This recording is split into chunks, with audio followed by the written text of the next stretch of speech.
The Washington Commanders get that ugly road win, 24-16 over the Atlanta Falcons. It's time for a reckoning.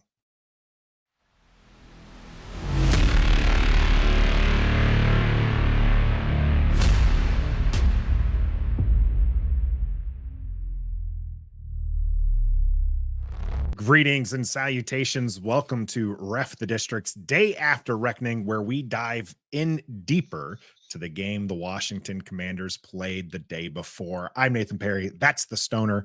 We are here on the Believe Network, and Washington getting to 500, an ugly road win there in Atlanta, but a necessary win, Stoner, a good win in a lot of ways, as Washington needing to right the ship after losing 3 in a row. And we got plenty to talk about. We're going to be talking about the offense. We're going to be talking about the defense. Of course, we got your go-goes and no-goes later on, and we'll give you our final thoughts on that, on all of it later. But first up on the docket here, Stoner, is the special teams unit showing out. No missed field goals. Tress Way was back in vintage form, and Jamison Crowder as well in vintage form with a big return, 61-yard return, setting up a score for Washington. How big did special teams come up for Washington? Yeah, they're absolutely huge. They limited everything that Atlanta wanted to do on special teams. Remember when Atlanta special teams was considered lethal, with Cordero Patterson back there, and he's always returning kicks real well. And Joyce Sly now, I don't know what the exact number is, 26 for 26 on kickoffs, no returns this year at all. So he's been doing his job in that area. He's 9 for 12 in field goals, Nathan. So it's not like he's been terrible. The timing of some of his kicks, not so great. But yeah, yesterday the special teams were great. The punt coverage team was excellent. Of course, Tress was getting back into vintage form, like you said. There was one that wasn't so great. He had like a 41-yarder, and there was like a 7-yard return. That was the only blemish on the special teams all day. Yeah. They were tackling well. They were getting down there and making sure there were no returns on the punts as well, except for the 1 7-yarder. And look, that return by Jamison Crowder, we talked about it yesterday on the instant reaction, and we talked about it during our broadcast, the live stream of the game. That could be a season-altering play, because Washington's just they're down 7-3. The game's not going their way real well. And then all of a sudden, boom, a huge spark by Jamison Crowder to return that all the way down to the 11-yard line. And then Washington took over from there. Yeah, Washington able to punch it in. That was a big, big thing for them. Yeah. Really, the special teams set up that score there, as you mentioned, and then the defense set up another score. And so Ron Rivera talks about, firing on all 3 cylinders, and special teams absolutely was doing it. The Tress Way, punt there at the end, big decision by the Atlanta Falcons returner to wave that one off. If he fair catches that, they're sitting at around the 10 or 11-yard line with 2 minutes and like 4 seconds left on the clock, which means they get the 2-minute warning and their timeout. Instead, he waves it off thinking it's going to go into the end zone. It gets a great bounce for Washington. They down it right about the 5-yard line and at the 2-minute warning, which took away that timeout. So that right there, I think so you're talking about the beginning with Jamison Crowder's return being special and maybe turning around not just this game, but Washington's season and kicking off what we hope is a run. I'd love this onesie. I would love to wear multiple weeks in a row here. And then finishing it off with with a great special teams play there. It was fantastic. Yeah. And we get on their cases when they do things that drive us crazy, just the little things sometimes where it's just like, why are you doing that? So we have to give them praise when they do something really well. And again, on that punt that Atlanta botched it with the guy not fair catching it, but also Washington being smart and letting that thing roll around until it absolutely came to a dead stop. Again, what if they had touched it 1 second earlier? Then they would have had that 2:01 left in the half, and they would have had that free timeout. That was a huge factor in the game because, as you saw, when Atlanta was on that final drive and they botched another play and had to use that timeout when they really didn't want to, what if they had 2 timeouts? It could have changed the complexion of the game completely in that last 2-minute drive for Atlanta. So those little things, those little details that Ron talks about, do your job, pay attention to all the details, and that's one of them right there. Well, as good as the special teams was, and was probably the strongest unit, in my opinion, against the Falcons, the defense was able to get in there and do something we haven't seen them do in a long time, and that was create turnovers. In fact, Washington wins the turnover battle this game 3-0. They were able to intercept Desmond Ridder 3 times, and they did not turn over the ball themselves. Right.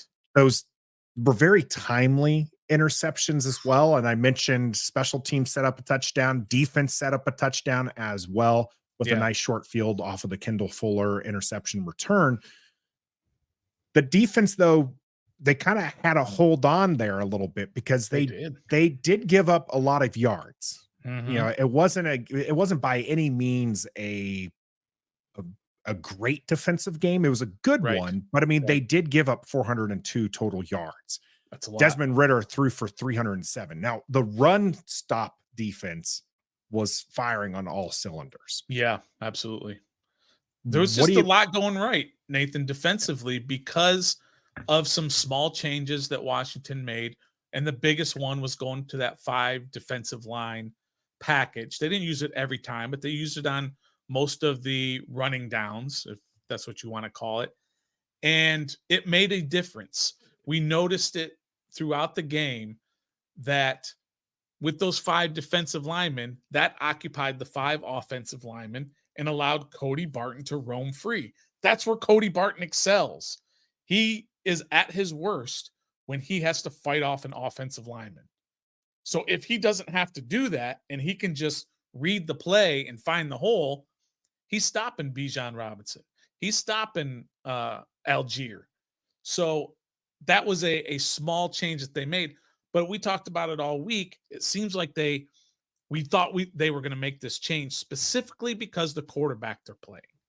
When you have a Jalen Hurts and a Justin Fields and a Josh Allen in the 3 previous weeks, these are mobile guys. These are guys that you have to kind of just lay back a little bit on your pass rush. Yeah. They're a threat to actually run the ball. Desmond Ridder ran it a couple of times, but that was out of more desperation than it was. I do think they had one planned keeper, but it's not really a part of the game plan there. Whereas Josh Allen, Jalen Hurts, and Justin Fields, that is a significant part of that game plan. So 100%. We were calling for them to spy those quarterbacks to prevent that. Now they don't have to worry about that. They get that 5 on the line. And I mean, they stopped one of the most dynamic rushing attacks in the NFL. And think about what's coming up here in the next few weeks as well. You've got probably next week will be Tyrod Taylor. He's not a threat to run.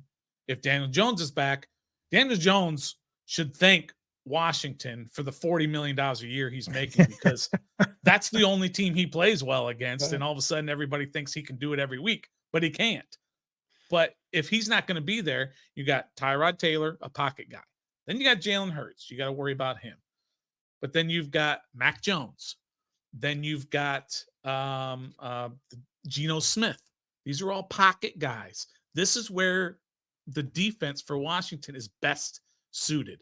5 defensive linemen, maybe 2 linebackers, depending on the down and situation and all that. So I like their chances going forward defensively in terms of stopping the run and being able to play a little bit more aggressively in the pass game, and that's what they did.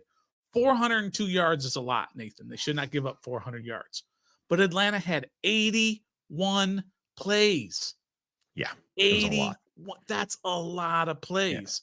Yeah. And they seem to be strong enough even at the end because what we talked about also previously is the offense needs to help the defense. And in the fourth quarter especially, but most of the second half, the offense is just going 3 and out or 4 and out, 3 and out, 4 and out, 3 and out. and then putting that defense right back out there. And Atlanta's still running the ball. You got to help the defense out by sustaining some drives and not have to be out there for 81 plays. But they held up and they made timely interceptions, takeaways, like you said, which they hadn't been doing all year. And this game, they finally did it.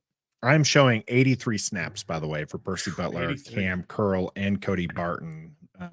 So then it was all played 100%. All played 100%. St-Juste and Fuller played 81. That was at 98% there. So I wonder if there's a small discrepancy in that. But the defense, so like I said, they really did allow the Falcons to move the ball, I felt, fairly well. There was a lot of the times that they were, I mean, it felt early on that the third down efficiency was just absurd, but it ended up being 5 for 15, which I think is okay. It's not great.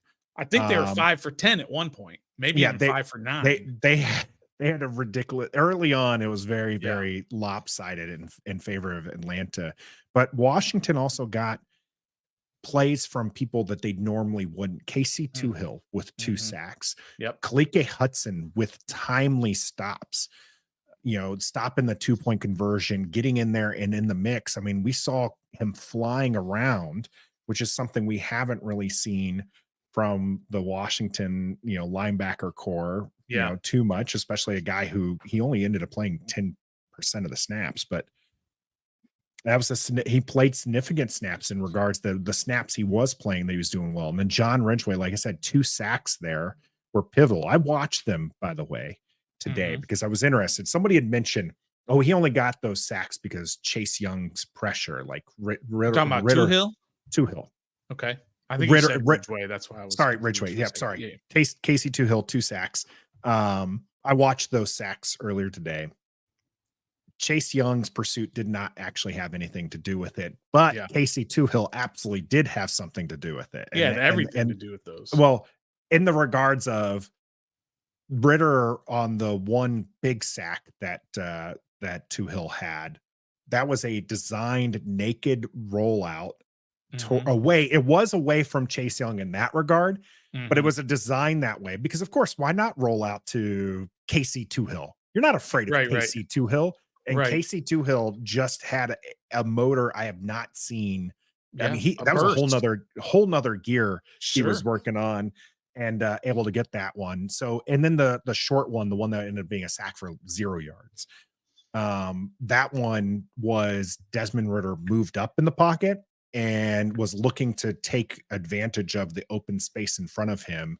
And Casey Toohill was able to disengage from the right tackle and swallow up Desmond Ridder. On the other side, you had Chase Young, Jonathan Allen, and Daron Payne being walled off by 4 linemen because they focused all the effort there. And Casey Toohill was able to able to do his job. And that's the importance, I think. So while it wasn't directly because of Chase Young, because I really wanted to see whether or not it was too much attention being paid to Chase Young or Desmond Ridder running away from Chase Young, it wasn't really that per se. The second sack, like I said, 4 linemen on the 3 big names, and Casey Toohill winning his one-on-one match and getting the sack. Just so big shout out to Toohill in this game.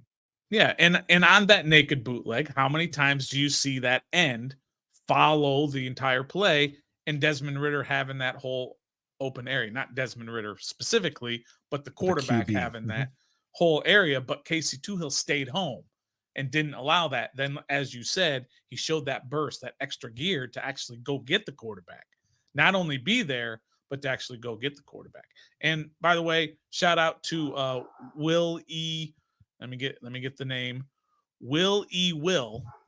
How's that? That's not very hard to remember. On our YouTube channel, who said we're pronouncing his name incorrectly. It's Kalike Hudson, not Kalike Hudson. Thank you for the shout. No, there we go. We'll get that. We'll say it Hudson. No, I apologize. I do want to make sure we get that right. If he were a Falcon, then I would be like, whatever. Yeah. But one of our guys, we got to get it. We got to get it right there. Absolutely. So defense. And Nathan, another thing real quick on the defense is that you talked about these guys like Kalike Hudson, like Toohill. Quan Martin had 7 snaps. 7 snaps. He had 3 tackles. he made his presence known when he was in there. So we've bashed Quan Martin, and as I like to always say, rightfully so, because he hadn't done anything yet this year. When he got his opportunities, he took advantage of it. He had a sack that was wiped away too with the Cody Mm, Barton roughing the passer. So yeah. he Sack timed fumble. he timed that very, very well to Yeah. jump that, and he got home.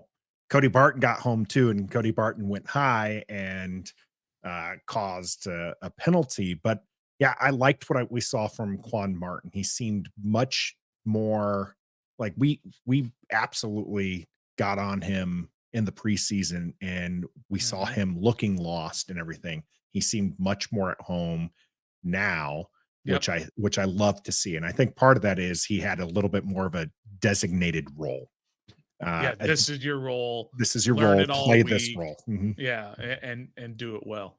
Speaking of rookies who need to know their role, Emmanuel Forbes, 0 snaps. Yep. 0 Stoner for your first round pick. Yeah. I don't think that's great. I'm not going to say it's You indicative. don't think that's great? Is It's that what not you great, said? Stoner. Yeah, It's it's not not great. great, Yeah. but I'm Agreed. not going to say that it's not the future, right? Like it's not I'm Sure. not going to say it's a huge problem. It was a this game thing. And I hope Yeah. that he's taken the time, Emmanuel Forbes has taken the time to sit and learn and get back out there, because we've seen the flashes. We've Mhm. seen him do well. In fact, before the 2 disastrous games where Washington put him in bad spots and then he did even worse than what he should have been Mm. doing, Mhm. he actually was playing at a NFL level, but then he had 2 or 3 disastrous games in a row, which led him to getting 0 snaps. But what's that say? Because Quan Martin's 7 snaps, Stoner, were Mhm. the only snaps played by draft picks this year. Yeah. That's a little concerning. Hopefully they can develop and become guys later on, but Ricky Stromberg's a backup offensive lineman. That's your third round. Your fourth rounders on IL. Well, actually, you know what? KJ Henry, I think, had 2 snaps. I think he On hit, special or teams, not KJ Henry, but Andre Jones Jr. I he think did had 2 have 2 snaps. snaps. Oh, there So we go. 9 There's snaps 9 from our, snaps total. our draft Thank you for the choices. stat corrections. A whole 9 snaps for our Oh my 2023 goodness. draft class. But yeah, but that's concerning for sure. But I think it's also indicative of Ron knows how important this season is, and he says, I can't do it. I have to win now. I cannot be developing Emmanuel Forbes. I have to win now, or else I'm going to be out of a job. So if I'm out of a job, you guys figure out Emmanuel Forbes after I'm gone. Yeah. But I need somebody in there who can do the job now. I can't afford to have him go in there and just keep giving up big touchdowns every single week. But Danny Johnson in his place too. I thought Danny Johnson Did played well. really well. Yeah, Yeah. so that was good to see 63% of him. the snaps there Mhm. for Danny He had a Johnson. big 4th down breakup on a pass in the 4th quarter. So that was really noticeable. This is one where the rewatch definitely helped, I think, a little bit, because I think the defense, I did not feel like they played well. Yeah. Obviously, they get the 3 turnovers, but when you actually go by and you look at it, there was a lot of things that they were doing right. And I Yeah. loved the aggressiveness, and it paid off, because this is a team that's been aggressive the last few weeks that just hasn't paid off. Yeah. The touchdown to DJ Moore, Kendall Fuller jumped it. He got fingers on it. He just wasn't able to deflect it away from DJ Moore. Yeah. This time he jumps the route and the ball is low and he's able to intercept it. Yep. And so you see Benjamin St-Juste with his first interception, Mhm. where he again was just, the ball was awful. I rewatched that one too. Yeah, That it was was. just an ugly ball from Desmond Ridder. But Benjamin St-Juste had his receiver covered. The only way St-Juste loses that is if that ball again is just so high that only the wide receiver can jump up and get it. But Mhm. instead it was an ugly throw. Benjamin St-Juste was there for the interception. And then you also have with um the other interception, being Jamin Davis. Yeah. His first interception as Yeah. well. And that one was another one. I mean, he ran the route. Yeah. And it was fantastic to see that. And so this game, I like I said, I did not feel like the defense played lights out, even though they held Atlanta to 16 points. I felt like they were being moved on. But then going back, and it was just like they were opportunistic. They were holding when they needed to hold. And they also were, you never blame the refs for anything because it does you no good. But they were getting calls on them and then no calls on like holds and stuff like that, which definitely would have impacted the play there. So I know, for instance, you didn't like the Cody Barton roughing the passer penalty. Yeah, but that was probably just a homer take. Oh yeah, it was the right call. I mean, he totally hit the forearms in the head. You're gonna get it. You're gonna get it every time. But there was another play also that Kendall Fuller made. He almost had an interception. He jumped another route as well and almost had a pick earlier in the game. And with that, Jamin Davis again, he's 1-on-1 out in the wide side of the field against Bijan Robinson. And like you said, he read that route, and that was I think it was a 3rd and 1. That was after they had the botched play where they had to call a timeout after they spiked the ball so as not to get a delay of game penalty. And then that's what they came back out. And we were watching it going, Jamin Davis is 1-on-1 with Bijan with no help. And he made the play. Unbelievable play that he made. So you're right. If you look at the overall, though, yeah, they got moved down the field 400 and something yards. But again, that was 83 plays. I think technically in the stat sheet it says 81 plays. It doesn't matter. Either way, they averaged 5 yards per play. Atlanta did. And over the course of the game, that's where you want to be defensively. If you can hold them to that amount, which includes all those passing plays, 5 yards a play, 400 doesn't seem so much because that's almost 2 games worth of plays. 81. I mean, teams probably average 65 plays, maybe at the high end. Yeah. To get to 81, 83, that's a lot of plays. Yeah. Only 2 didn't help. Only 2 drives went 80 or more yards. One ended in a touchdown, one in the interception. But outside of that, very mediocre, by Atlanta. I mean, they did have a 75-yard drive for a touchdown to open up their game, right, on their opening drive. But outside of that, Washington really held their own in that regard. It also, if one more thing, Nathan, on the defense, for me anyway, is they a lot of people are saying that, it's Desmond Ridder. He's a bad quarterback. He was making terrible throws. But that was the plan. The plan was to have him Desmond make Ridder, those throws. Yeah. Yeah. And exactly. And then it's up to your defense to make those plays. And the defense stepped up and made those plays especially when they had to. Because a couple, the one in the end zone was huge on St-Juste. The stopping the 2-point conversion when they tried, they only had a yard to go and they stopped that. Of course, the interception on the last drive of the game. So they were just huge plays that the defense made. You could say it's Desmond Ridder. You could say it's Atlanta, blah, blah, blah. Well, they set it up that way. The defense set it up that way and then made the plays. Well, I mentioned how the defense was better on a rewatch. The offense didn't get better on the rewatch, Stoner. That's exactly what I was going to say as well. It really didn't. I was concerned afterwards. I mean, when you throw 3 touchdown passes, you're like, okay, that was good. But then when you look at it, Washington really wasn't able to move the ball at all, especially at the end of the game when they needed to. In fact, in the second half, I don't know if you know this off your top of your head. So, we'll see here.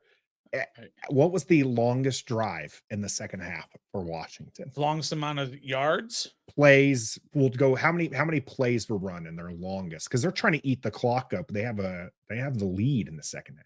In the entire second half? In the entire second half. How many plays was their longest drive? I'm going to say 5. 5. All right. Well, if you think in the comment section, go ahead and let us know what you think it is in the comment section. It was 5. Oh, it was 5. Was that on the first one? It was their second one. First drive was 2 plays, 27 yards and a touchdown because of the interception to start the third quarter. Then they go 5 plays, 15 yards punt, 4 plays, 21 yards punt, 3 plays, -6 yards punt, 3 plays, 2 yards punt, and then thankfully 1 play, -1 yard. Victory formation. Yeah. That is not going to get it done, Stoner. The two of those touchdowns came on extremely short fields. Yep. And yes, I think all 3 of them really did. You said extremely short fields, yeah. 52 yards was their longest touchdown drive. That was 7 plays, 52 yards there. But they had the 3-play, 11-yard touchdown after the big return by Jamison Crowder. And then they had 2 plays, 27-yard touchdown after the third quarter interception to start the third half there.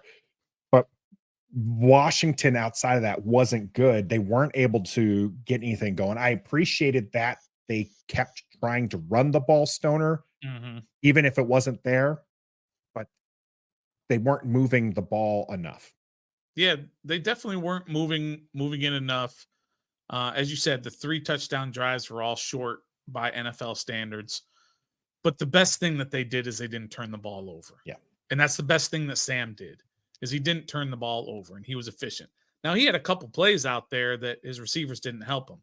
De'Ami Brown, that was a tough catch, but probably still should have caught it. It was tough. But if you want to be in the NFL and you want to get playing time and you want to get confidence of your quarterback to throw it to you, you got to make those plays. And then the Jahan Dotson play was just egregious. It was such a perfect pass from Sam Howell, how he put a touch on it rather than trying to fire it in there, and allowed Jahan Dotson to make that move downfield rather than still running with the defensive backs. And it was right on his fingertips, and I don't know why he didn't catch that. Yeah. Not sure what's happening with Jahan Dotson. He's got 140 yards on the year, which I think is almost about as much as the distance for Tyreek Hill in 1,000 yards on the season, 6 games in. That's insanity. He's got about 140 to get to 1,000. Yeah, it's insanity. Yeah. So looking back, I don't think the offense was as good as I thought it was because of the points that they scored. I agree with you on that. However, I gave yesterday in our instant reaction, I gave Sam Howell a C+. Looking back on it and watching the game again, I think I'm actually going to bump him up. Him, not the offense. I'm going to bump him up, but just a little, to a B-, because when given the opportunities, I thought he made the right plays most of the time. Those sacks are still an issue.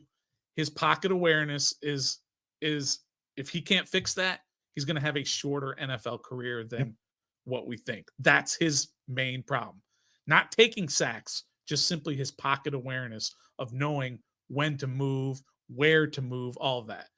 Just get rid of the ball too. Yeah. Sometimes it's just knowing, just get rid of the ball.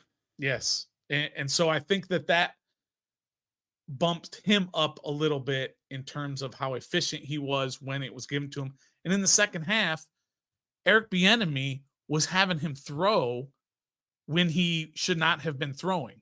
And I guarantee you that before they send him out there, they said, look, if the play is not there, if it's not 100% open, just throw it into the sidelines.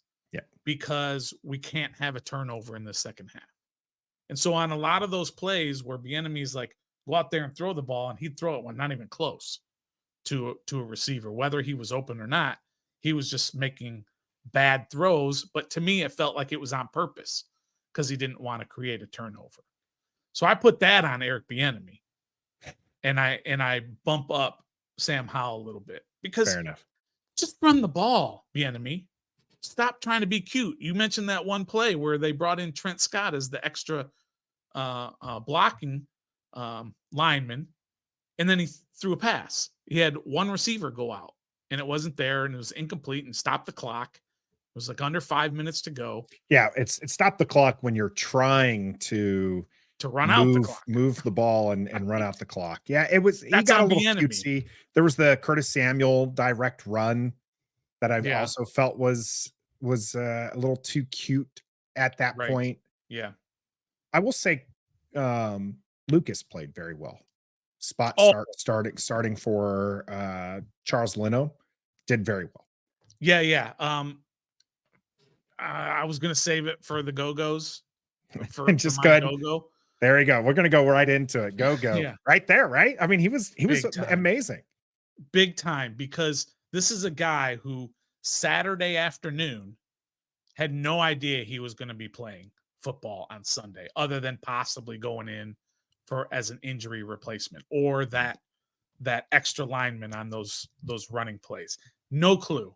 And then he finds out either Saturday night or Sunday morning, oh, you're going to be starting. Oh, you're going to be starting at left tackle, the most important position on the offensive line. And so your mindset is completely different. And he adjusted with whatever he did in his brain to said, I've got to protect my quarterback. And I watched him on almost every play. I thought he wasn't good. I thought he was great. I think he gets credit for giving up a sack on one of those plays because it was his guy, but he had pushed Bud Dupree way wide, and then Sam went right to where Bud Dupree was coming back. And Cornelius Lucas with his back to him doesn't know. Yeah. I thought Cornelius Lucas was fantastic on Sunday, and he deserves a lot of credit for this win. There you go. Stoners go. Go. Make sure you let us know what your go or who your go is. I'm torn on mine, Stoner, because I mentioned both of them. Can I guess? Before you can guess. Okay.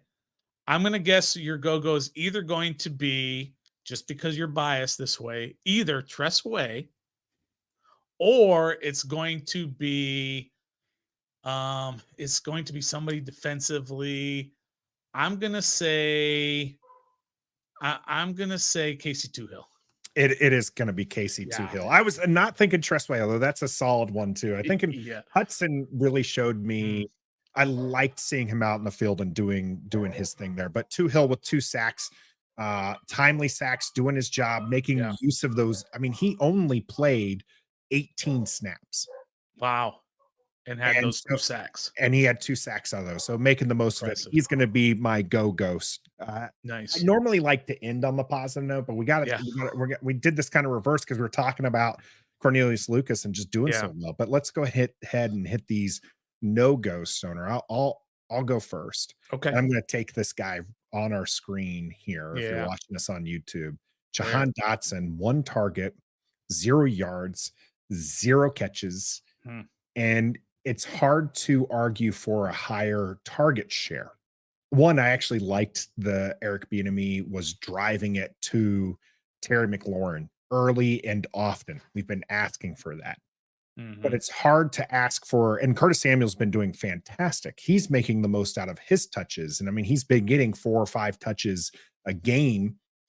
It's hard to argue for Jahan Dotson getting more when he's had so many drops this year, and he drops, like you said, a perfect opportunity. So he's going to be my no-go for this game against the Falcons. Yeah, fair. Absolutely fair. I'm going to go with my no-go. It's kind of hard. I know we want to look at defensively and certain guys. I think I'm just I don't want to do Chase Young. I watched a lot of him on tape, and he was not impactful. Something needs to be said also that he was standing up on every play. He doesn't do that, as he does that sometimes, but mostly he's down in a 3-point stance. But I just saw him not having an effect, not being super aggressive. But maybe because I'm saying that because maybe there's something going on injury wise. Because why was he standing up every time? I'm just asking. I have no idea. Got to hit that conspiracy music for that kind of stuff. Yeah. I don't even. Where is my conspiracy music? Wait, give me a second. I can't. Maybe it's this one. No, that's not. Whatever. That is a no-go sound though. So who's your no-go then? I think I'm going to go with Eric Bieniemy. He called such a great game in the first half. He was doing everything right. Short passes, targeting Terry McLaurin 8 times in the first half. Running the ball. I think that it was pretty even in terms of runs and passes in the first half. In the second half, he just got too cute. He just got too out of his not understanding the game situation, in that you're trying to run out the clock. Don't try and be too cute. Just run the ball. Make them force them to use their timeouts or just get that clock going 40 seconds every single snap and stop trying to fool them and have these long pass plays on first down and third down. It's just, I don't like that. So I'm okay with what he did in the first half. I'm giving him a no-go for the whole game, even though I only had a problem with his second half. Yeah, I mean, it was kind of all game there. Final thoughts here, Stoner. Washington, ugly win on the road, needed it to get to 500, got the W. Giants are next, and the Giants looked pretty good. My only hope, Stoner, is it's very similar to the Washington experience. Yeah. Washington played very good and close to a strong Philadelphia team, and then lays an egg against the Chicago Bears. I'm hoping the Giants play very strong and very close to a contender in the Buffalo Bills, and then lay an egg against Washington, because I don't think Washington can get another ugly win the way they did. 3 interceptions is fantastic. You also can't plan on getting 3 interceptions every game, even if you are playing Daniel Jones. Okay. You can't rely on that kind of production. And so you need the production from all 3 sides, all 3 assets. You had special teams working.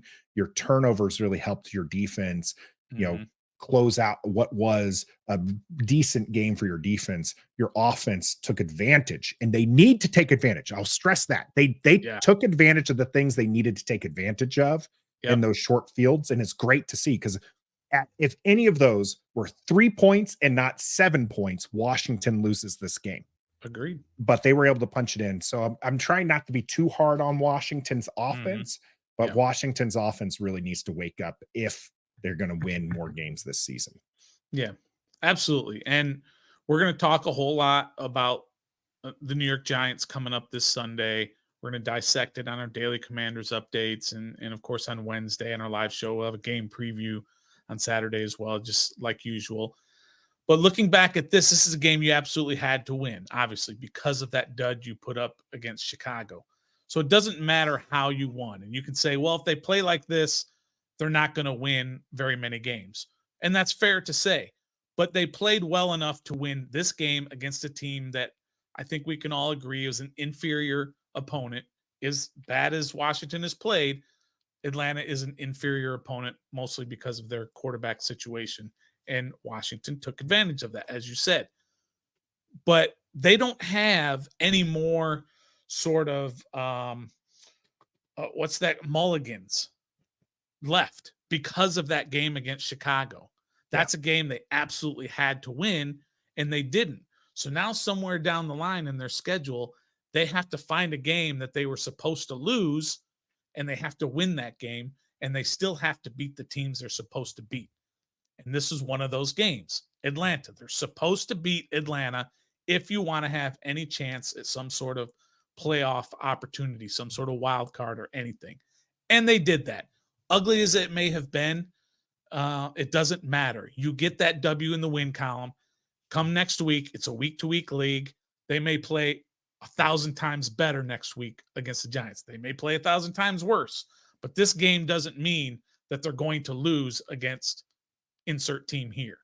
It's week to week. So you put that aside and you start focusing on the Giants, and they should absolutely beat the Giants, but we'll see. And we, as Stoner mentioned, will take you there. So make sure that you are subbed up to listen to all of the great content here on Ref the District. This has been your day after reckoning. I'm Nathan. That's the Stoner. And until next time, it's Khalik Hudson. Be a fan. Here we go.